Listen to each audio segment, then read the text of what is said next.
Let's talk about Lagos, where local government elections are fast approaching. While the political stage has long been dominated by the All Progressives Congress, I'm joined on the show today by a new emergent voice. Ayodele Adio is the Youth Party's chairmanship candidate for Eti-Osa local government area. But in a state where the APC controls all 20 constitutionally recognized local government and also governs through an additional 37 LCDAs, can a youth party candidate really make a breakthrough? And is Lagos ready for an alternative narrative at the grassroots? Let's go beyond the headlines with Mr. Adio.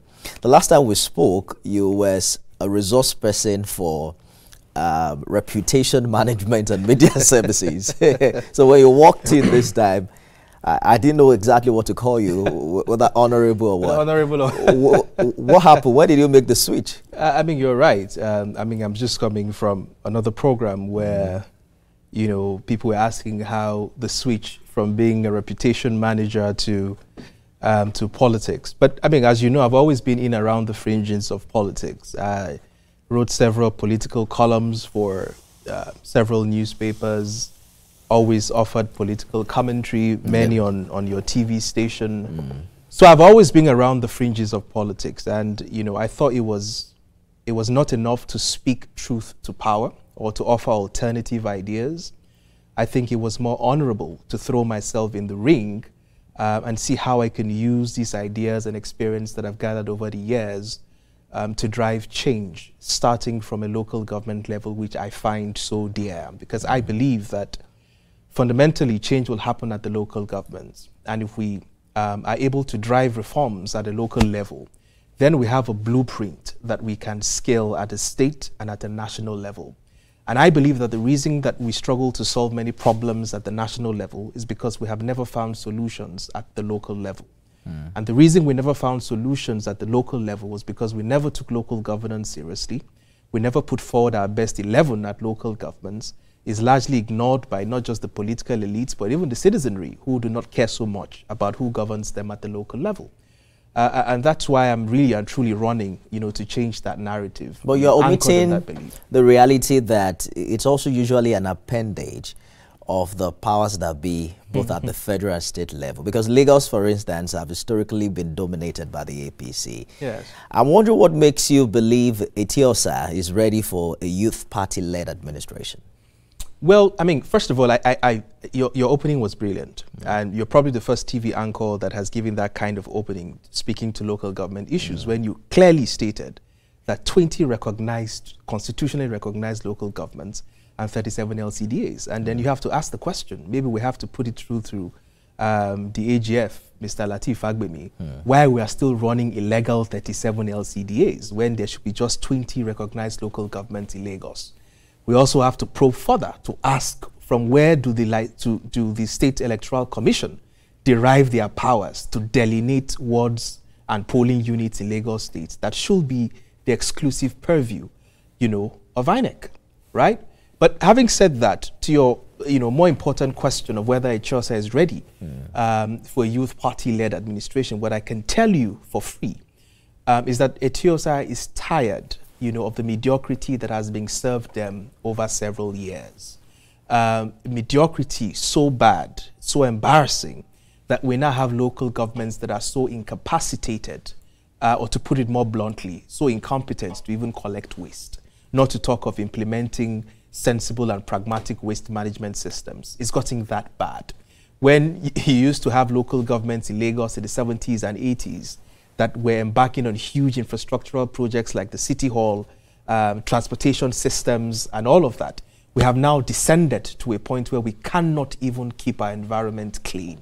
And so I believe, and from the feelers I get when I get into several of these communities, is that they are tired of the status quo. And they want something new, they want something different, a local government administrator that can feel their pulse, that indeed works for the people. Hold on, because I know that you have a sweet mouth. Yeah? But when you said you have gotten feelers, how scientific is that? Because now, I must to win say an election, you need numbers. Of course. And I must say to you, I have been, and I don't take pride in this, and I don't take pride in it. I'd like I'd like to see a more contested election. But I can tell you for free that in all the communities I've visited, whether it's Itedo, Ikota, Jakonde, Ikate, I am the only candidate that has visited many of the people in their communities.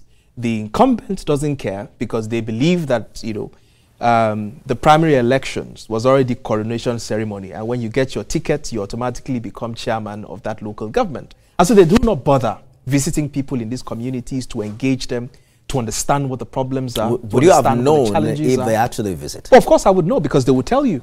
Nobody has come there.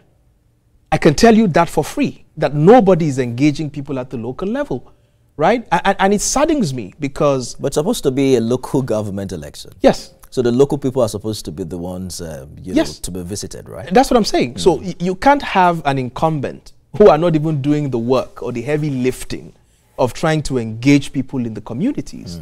Well, of course, that confers an advantage to people like us because our message is resonating. You know, people are believing in the message and people are looking forward, you know, to some of the ideas that I propose and seeing them being implemented at the local level, believing that it will change their lives. We're going to get back to how you intend to get those numbers. But one of the most ambitious aspects of your platform is the 5 billion fund for young creatives, right? In Eti-Osa. Where will this money come from? Well, first of all, when people talk about where I'm going to find the monies to fund some of my bold agenda. Ayodele Adio is the Youth Party chairmanship candidate for Eti-Osa local government. Thank you for staying the course on the program. Thank you. So I've heard what you said about the 5 billion fund that you're proposing. It will be spread across the 4-year tenure. Some have, you know, mentioned that it might be overly ambitious or difficult to execute at the level with which you have proposed it. I've also heard people say that you are up against a well-funded political machine. What is your strategy for reaching voters? And how are you financing your campaign? Because you don't have that 2.2 billion budget yet. Very good point.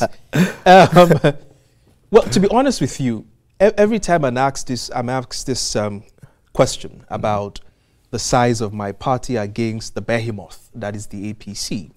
And truly, I say to them that it's not the size of my party that will be on the ballot on that day. It's going to be the size of my vision and how people buy into the vision that I'm selling to them.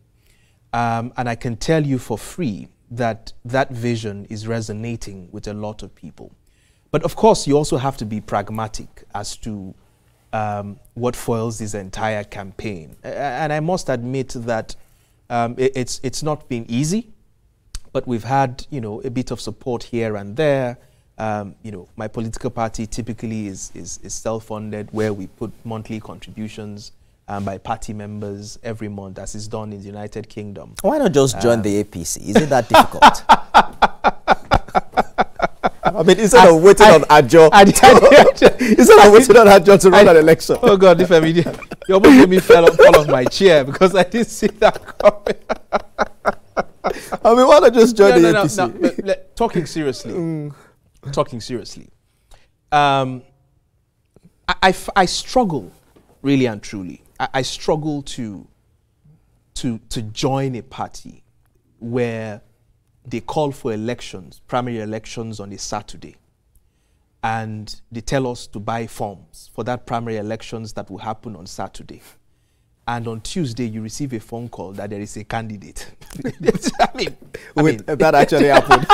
Oh, you're making it up. Now that's a problem because it shows that there is no internal democracy. And I believe strongly that if people cannot abide to the dictates of their own constitution as a political party, it will be difficult for them to have fidelity to the constitution. I get my answer now. You wanted to join. No. You just did not like what was happening there. No, of course. You know, you can join any political party in the country. And, you know, growing up, once you become an adult, you shop for the political party that you want to join and participate in. And then, you know, when you see that the political party hasn't created a level playing field, Obviously, you want to test your fortune in parties that allow you some level of level playing field to participate. Let us speak more generally. Yeah. You know, many Nigerians still don't feel the impact of the local government autonomy. Yes. Because of what some have called perhaps limited autonomy.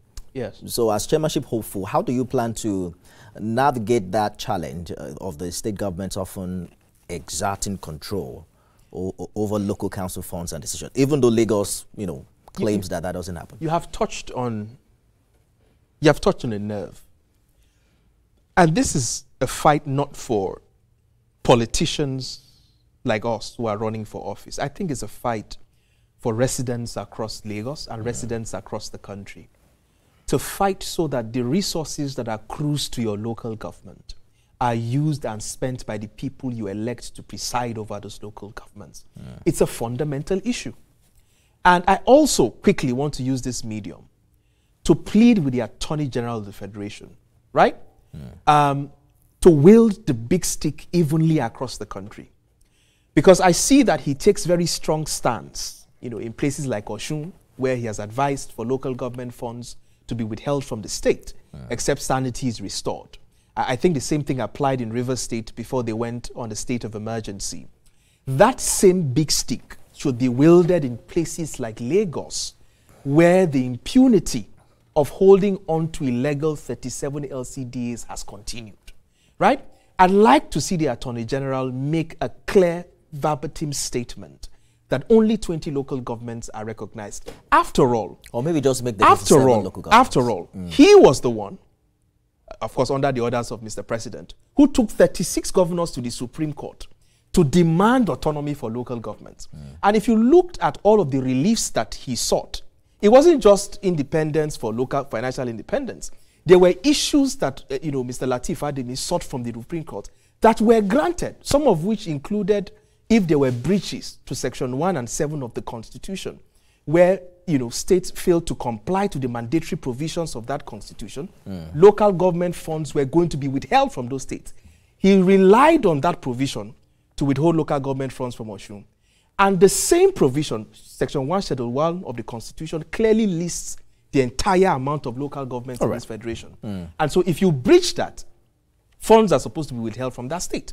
So we should be pressuring the Honorable Attorney General of the Federation to ensure that sanity prevails. I'm told we have completely in Lagos State run out of time. We're probably going to have this conversation. When is the election?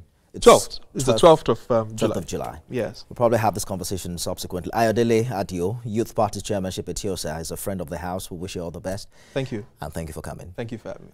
And don't throw questions like that. Well, that's the show today, everyone. Thanks a lot for being a part of it. You can watch it again at midnight and at 6 a.m. tomorrow. I am Nifemi Oguntoye.